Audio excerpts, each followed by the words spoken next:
ญะธรณีญะแนวถือน้ำพร้อมจักนะปอขักนี้นี่จืดขักคนยังแล้วจักนี่เนาะกินโอ้ขาวเลยคัก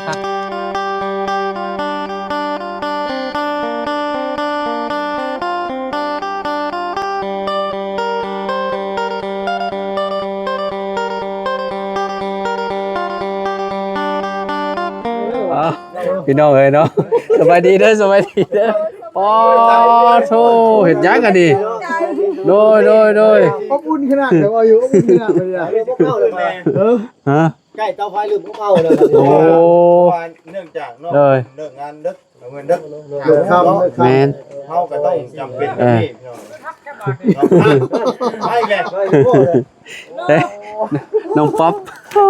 โอ้ยใช้สิมาเอ้าเดี๋ยวเลยเนาะโอ้ได้บ้างพ่อนี่มื้อนี้อบอุ่นขนาดมื้อนี้เนาะ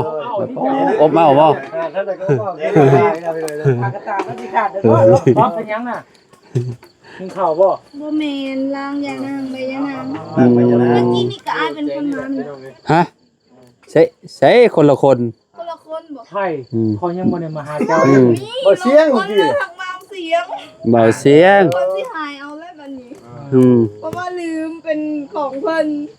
อันนี้คือบ่บุญสารวัตรเตี้ยลงสารวัตรเตี้ยลงนี่น่ะพออยู่เป็นผักบุ้งของเพิ่นแหละผักบ้งมีของไผอยู่เสียงสิเบิ่งคงสารวัตรทางนั้นมีแต่เราขาวบางคงได้มาฝาก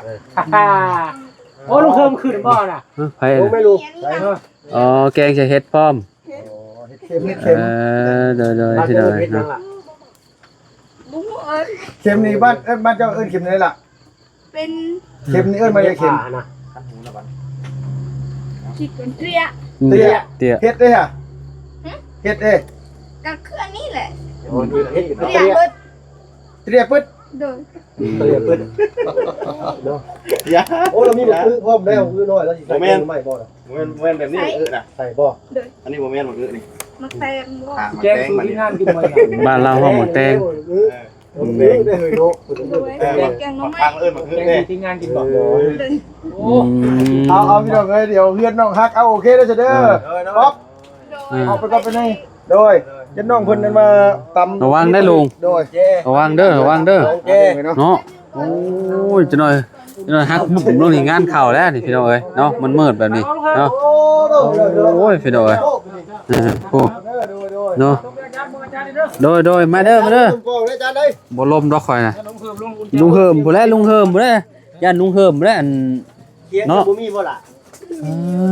บ่ตูนเป็นหยังซะนี่บ่ตูนสวัสดีฮะขัดกันแย่งอะไรถ่ายกินบ่เอ้าเวรที่นี่คือเจ้าแกงจะมาขะแยงมาทางนี้ก็ได้โอ้ไปตู้นำได้นี่ใช่แม่นกันบ่คิวถ่ายเดี๋ยวบ่มาสิดับเลยขึ้นมาไปผ้ากันดับเนาะไปผ้ากันดับจับแกงเฮ็ดได้วันนี้แกงเฮ็ดเลยจ้ะเฮ็ดพวกเนาะอ๋อมีผักอีตู่เนาะแกงผักอีตู่พร้อมแกงไปเฮ็ดไปโอ้ยกำใจไปอีตู่ผักบ่งเนาะเพิ่นชื่อมาบ่นี่เลยนะได้อยู่เพิ่นบ่เสียงโดยโอ้คักแล้วนี่กินกับแกงหน่อไม้เนาะมาพี่ประตูมาเบิ่งพี่มาเบิ่งน้องเพิ่นพี่นี่งานนี้แว่นเนี่ยก็เห็นบ้องแล้วมันยักษ์ไปแล้วก็ไปจุ่มอยู่มันก่อนมันงานนี้มีลุมเราบ่เราอันมาแต่เวียกแล้วก็มาอันนี้เลยเนาะเวียง5โมงคือเห็นขี่รถจักรไปมาไอ้แกเห็นคือกันเห็นแล้วขี่รถตามดังมาเนาะขี่รถจักรไปว่าที่เห็นในบ่าวไปหับบ่แม่นปกติหันสิมาแม่งเคยมาบัดแม่งเมาบ่นี่น้ำคนเฮ็ดเวียกกันแต่มื้อนี้หันเอารถของทางหัวหน้าเมืองเพราะว่าหัวหน้าเอารถเมืองอ้าวซั่นเนาะก็สิให้น้องเพิ่นทีมงานอยู่ต้มร่วมกันอีกก่อนพี่น้องถ้าเพิ่นขอตัวลำลาก่อนฮอดแล้วบ่เวลาเพิ่นทราบก่อนหมู่สบายดีอ้าวไปดอกป๊อปไปแล้วเนาะสิเมื่อแล้วบ่กินน้ำใหม่ก่อนกินใหม่กินแกงหน่อไม้ก่อนเราอ่ะ เนาะไปเอาบรรยากาศที่ขึ้นกับลุงเพิ่นนะครับไปชมก่อนเนาะ ไปซะ ไปพี่น้องไปกันเด้อพี่น้องมาสู่ทุกคน สบายดีเอา จะตามไป โดย ตามกำลัง ป้าเลิกเด้อ โดย ไปพี่น้องเนาะ เมื่อมัน ใช้หน่อไม้ เมื่อไงไฟมาแล้วบ่ ไปพ่อยังแล้วก็ดูดยังดูด น้ำน้องตักน้ำ ในไหนมื้อนี้น้องไฟบ่มาใช่ ไฟ บ่ ฟ้าผมมานี่เพิ่นจับ เบิดเฮ็ดในไหนบัดนี้พอแว่งค่อยเบิดเอาจัก ไฟดับแบบนี้เนาะแล้ว 6พอดีเลยเนาะไปก่อนเอามือพี่น้องเนาะขอบคุณ น่ะ ยังอีกบาทนี่ขนาด ใช้ไฟดังนะบ่ดังนะ ดังแล้ว เขาชำมุงคือเจ้งเฮ้ย ลงค้นเมื่อกี้นี่ทางเบาเสียงเป็นคนเอามาให้ผักบุ้ง จะคิดว่าไงซะ คิดว่าเป็นอ้ายเพราะว่าไฟดับบ่เห็นคุณ คิดว่าค่อยๆบ่ คิดว่าไฟดับบ่ โดยไฟดับ แม่กิน ไฟ ไฟ ดั ดั บบ หรอ เขาคิดว่าเสียงเป็นค่อย เด้อ กลับมาแล้วมันตับกล้องถึง เสียงก็บ่คือกันปานใด หนาคือกันบ่ บ่เห็น บ่เห็น เพราะว่ามันมืดเด้เพิ่นเอา บ่เราบ่คือคนบ้านนี่เนาะเราเว้า บ่ เนาะ เสียงบ่คือคนบ่ บ่เว้าน้องเพิ่นนี่นะบ่น้องป๊อปเว้าบ่คือคนนั่นอยู่ในบ้านสกีหั่นน่ะ ใส่ เว้าแบบอยู่ใส่อยู่คือเวียงจันทน์เนาะ อยู่ไสยบุรี ใส่แล้วไก่ทอด ทวดว่า เคยไปเฮ็ดเวียกอยู่ใช่แต่ใหญ่มา ที่บ้านตุก อยู่บ้านดง อยู่ในบ้านดงนี่ บ่เคยได้ออกไปในเมืองเทื่อ แต่ว่าคนเดียวนี่บ่ค่อยบอกว่านะในเมืองเนาะเจ้าบ่แม่นคนแถวนี้หว่า ดูเยอะ เจ้าเป็นคนมาแต่ทางไหนอพยพมาแต่บ้านไหน บ่ฮู้เว้าแล้วบัดนี้ แบบซุมอ้ายมาถ่ายหลายๆคนอยากอายบ่น้อง บ่อายดิ บ่อายเนาะบ่บุญเนาะบ่อาย เราสิตอบคำไผน่ะ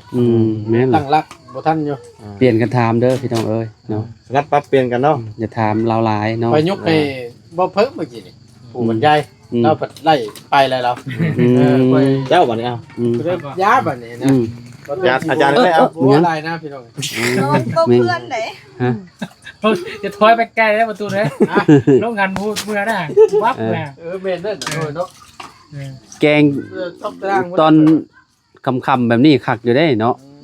กินกับข้าวเหนียว แกงจะมื้อหน่อยนี่แซ่บด้วยนี่ บ่แม่นมักอื้อ ฮะ บ่แม่นอื้อ มาอีกค่ะ มักฟัก หมักฝัก ว้าวนี่ได้มากตัวนี้ได้นี่ เอ้าเมื่อวานนี่มักฟักว่ามัก นี่ อื้อ นี่อันนี้นี่แม่นมักฟักมักน้ำนี่แต่ตัวนี้มักนี่ เบาเสียงก็เอิ้นว่ามักอยู่ จะว่าเมื่อวานนี่บ่แม่น มักฝักบ่ นี่อันนี้นะ บ้านเจ้าห้องมักแล้วว่ะ น้อยนี่ กระดึก กระเดก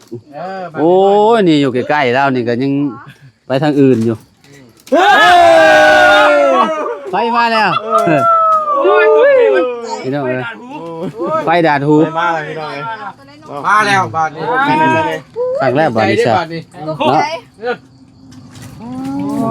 ก็ จะได้เห็นชัดเจนแน่พี่น้องเอ้ยเนาะ ดีแล้วมาโมเนนะข่อย เมื่อหาเสียบแบตก่อน อันอุ่นใจไปอยู่ทางเพื่อนน่ะนะ โดย มันมีเสียบแบตแล้วก็พัดลมนั่นนี่ ตายแล้วเนาะแบบนี้ โอ้สมมาพระควรได้เอ้ยน่ะ มันบ่ โอ้จน เออ เต็มระบบแล้วเดี๋ยวสิตามมันจะนั่งให้มะ เต็มนะ เต็มเลยเด้ ตามนั้นพูด มามา แม่ ไอ้สิเป็นคนตั้ง ไป ตามบ่บุญ โอ้ พูดไปพูดกันนะ ใช้โคกนะ พูดคกพูด อันนั้นชากก็ว่าน่ะ จะนั่งอยู่ตรงคุณเด้อก็เบื่อ อันนี้บ่แม่ บ่นี่เฮ็ดนี่ล่างใส่รถนี่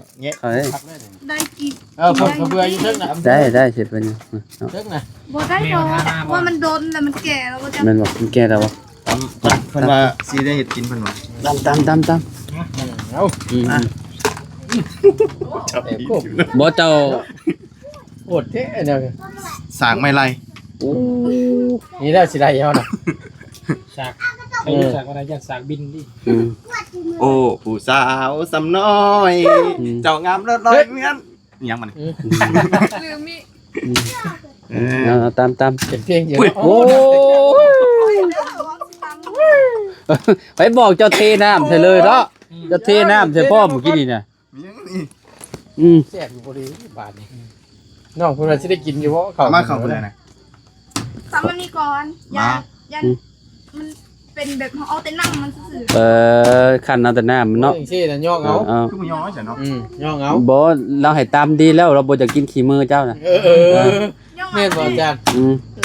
ตามล่ะ ได้ แม่นต้องอาจารย์เนาะ เอาก็ตามให้แล้วเราบ่จะกินขี้มือเฉพาะเนาะ แบบบ่หูเลยแบบก็ยอมเรา มันก็ย้อม มีแต่ตามเนาะ มีแต่แบบ เดี๋ยวหน้ามันก็มาจากธรรมศาสตร์เลยเนาะบริการเลยเนาะ เพื่อน โอ้ย ยังคืออะไรมาอันนี้ ซื้อมาแต่บ้านดง อันนั้นเป็นของบ้านบ่าว เออ ซื้อมาแต่ เต็ม บอลกระเด็นถือตาเด้อ ดีแต่บ่มีอันมักพริกแต่มีมักพริกอยู่เด้อ เพราะว่าเขาคือนักพริก แล้วจ้าเอ้ย โอ้บ่ชงสิได้กินดอกเขาว่ะ เบิ่งแล้วเบิ่งอีก บ่ต้องใช้ข้าวเบื่อได้น้องมันจังตำเข้ากันมันจังซาๆเนาะ แนวมันแหละ ชั้นนี้นี่มันบ่ได้ง่ายได้นี่ บักพริกข้าวเบื่อ นักษาแบบ ตำเข้ากันเล่น เห็นแนวใดมันกินไงบอกขัดเอามือบอก ย่องเอา เนาะเอาบอก แม่น เอามือซะ ย่องเอาหากย่านว่าเจ้าบ่กินขี้มือบ่บุญก็ได้รับประกันย่อ ฝีมือข่อยครับพอได้กินมันสิติดใจ บอก ความเค็มมันบ่ใส่เกลือก็ได้ บ่ได้ว่าเนาะ ถือว่าเทศได้เนาะ ยันได้มะเร็งจักอาบบ่น้ำยันบ่มาอยู่นี่เนาะไฟมาเบิกเช้าดีค่อยอาบยังไฟดับน้ำยังมาเลย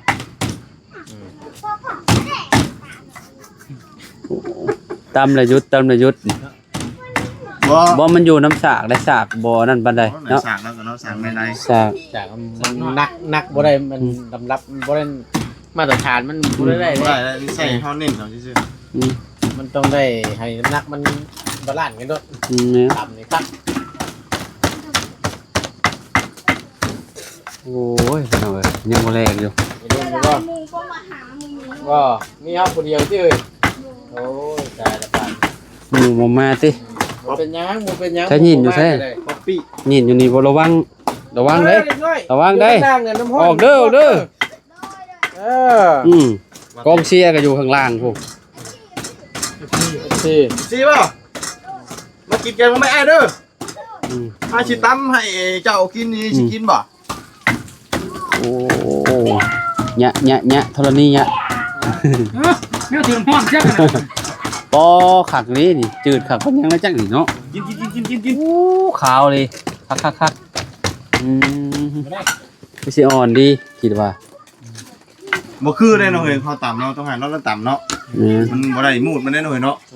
อันนี้เป็นเรื่องตำบุญไหนได้เป็นเรื่องเป็น เริ่มแล้ว บ่มันบ่ได้ที่หอมันเนาะ แมนต้องให้น้องคนไหน มันต้องให้นั่นน่ะผู้ว่าเฮ็ดได้ว่ามันจังเห็นว่าให้ FC เพิ่นเห็นเนาะ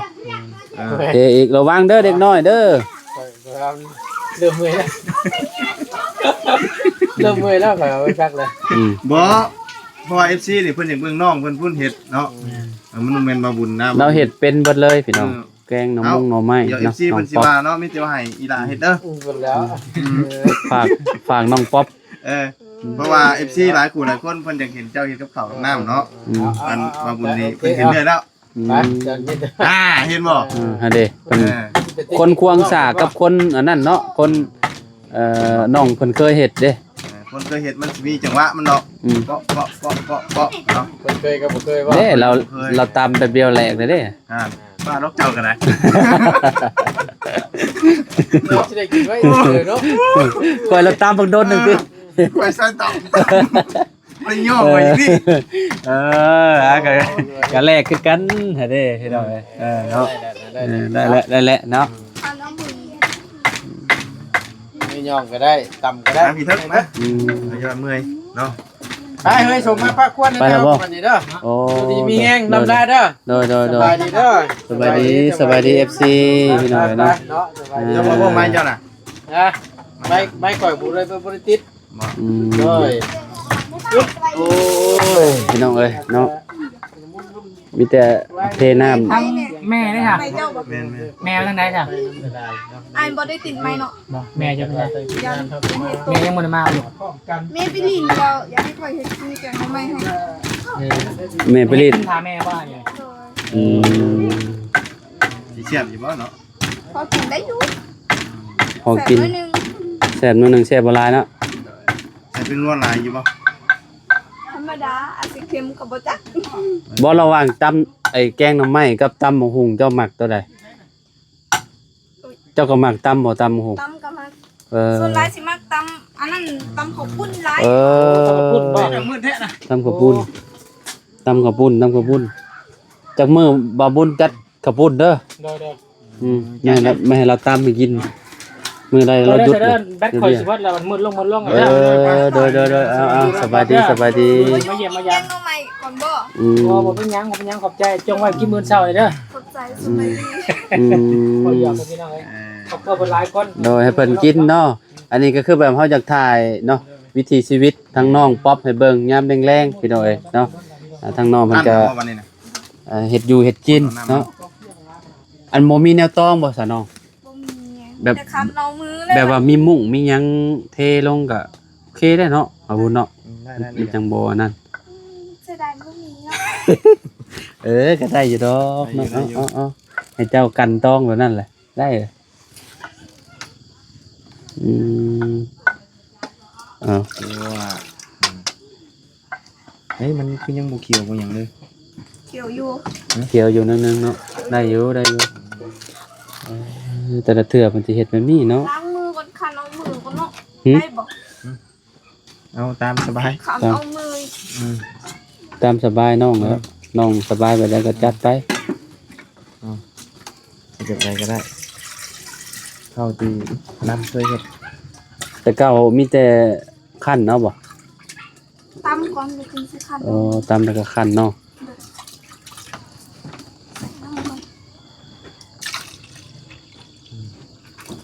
เบิ่งแบตโทรศัพท์ก่อนพี่น้องเอ้ยเนาะ ได้แล้วบ่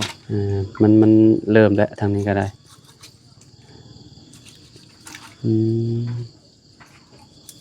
นวดเอาแบบนี้เลยเนาะหน่อไม้ยังสะน้องหน่อไม้ลายบ่หน่อไ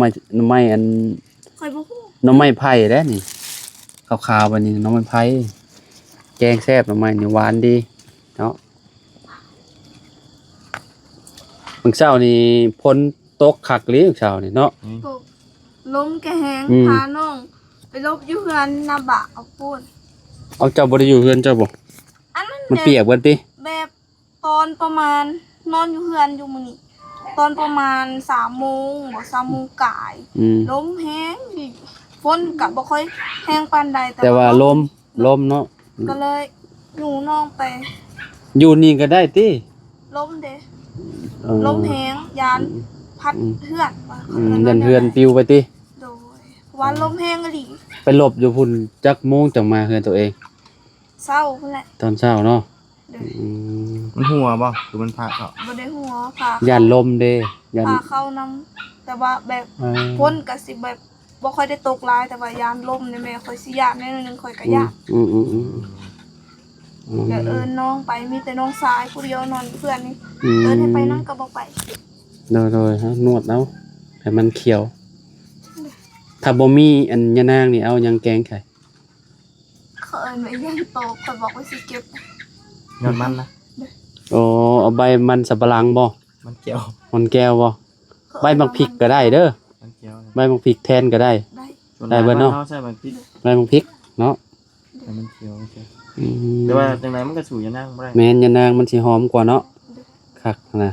บ้านข่อยบ่อึดใบยะนางแต่ว่าบ้านจุเพิ่นบ่น่าสิหลายปานใดหันน่ะ บ่มี แต่ว่าบ่มีเลยแหละพี่น้องเอ้ยเนาะหายากหากินยากอะนะไปได้ฉันเนาะขอโตเลยได้บัดนี้บ่ได้อยู่กินแกงหน่อไม้นำเด้อ อ้าวสิเมื่อนํบ่ แม่นกับเมื่อแล้ว